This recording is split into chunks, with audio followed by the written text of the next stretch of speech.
ማርቲ ገበያ የብዙዎች መገበያ። ሰላም ጤና ይስጥልኝ ውድና የተከበራችሁ የማርቲ ገበያ ቤተሰቦች እንደምን አላችሁ እንደምን ከረማችሁ። ዛሬ ከ250 ሺህ ብር ጀምሮ የሚሸጡ የስራ የመንቀሳቀሻ መኪኖችን ከነይዞታቸው መረጃ ሰጣችኋለሁ። ቆይታችሁን ከኔ ጋር አድርጉ።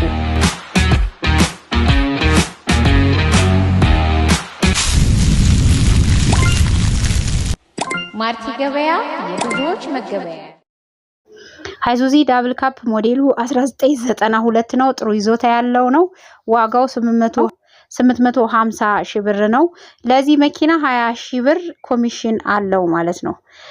እንዲሁ ሱዙኪ ቪታራ ሞዴሉ 1992 ፉል ኢንጀክሽን ነው። ጥሩ ይዞታ ላይ ያለ ፋብሪካ ነው ውስጡ ማለት ነው።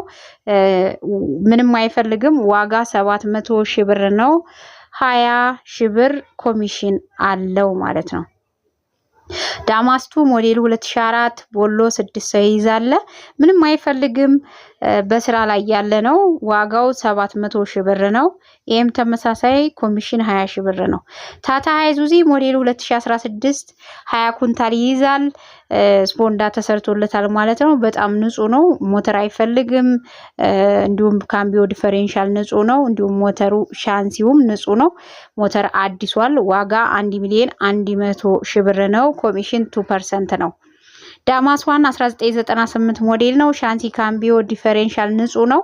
ዋጋ 350 ሺህ ብር ነው። ማለቂያ 6% ነው። ኮሚሽን ሞዴል 1989 ላዳናት ምንም አትፈልግም። ዋጋ 250 ሺህ ብር ማለቂያ ነው። 10% ኮሚሽን ይከፍላሉ ማለት ነው።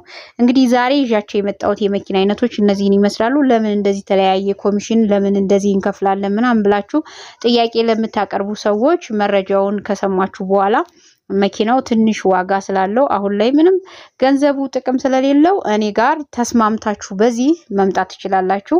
እናንተ ጋር ግጭትም እንዳይፈጠር ቅሬታ እንዳይፈጠር ለማስረዳት ያክል ነው። እዛ ጋር እያንዳንዱ ላይ ይሄን ያህል ፐርሰንት ነው ክፍያው ብዬ ያስቀመጥኩበት። ምክንያቱም ብዙ ሰዎች ይሄን ባቅኖሮ አልመጣም ብለው ደስ የማይላቸው ሰዎች ስላሉ እኔ ደግሞ ለማግኘት ነው ምሰራው እናንተን ብቻ ለማሳየት ወይም ደግሞ እናንተን ብቻ ለመጠቀም ሳይሆን እኔም ለመጠቀም ስለሆነ በዚህ መስመር በዚህ መልክ ተስማምታችሁ በዚህ መስመር ውስጥ ለሷም ሰተናት ለኛም ደግሞ ተጠቅመን እንሄዳለን የምትሉ ካላችሁ መኪኖቹ ንጹህ ናቸው።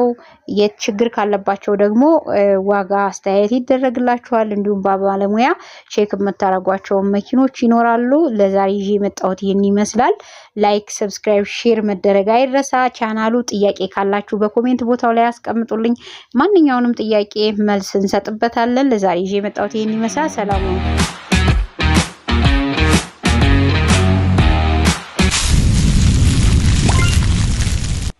ማርቲ ገበያ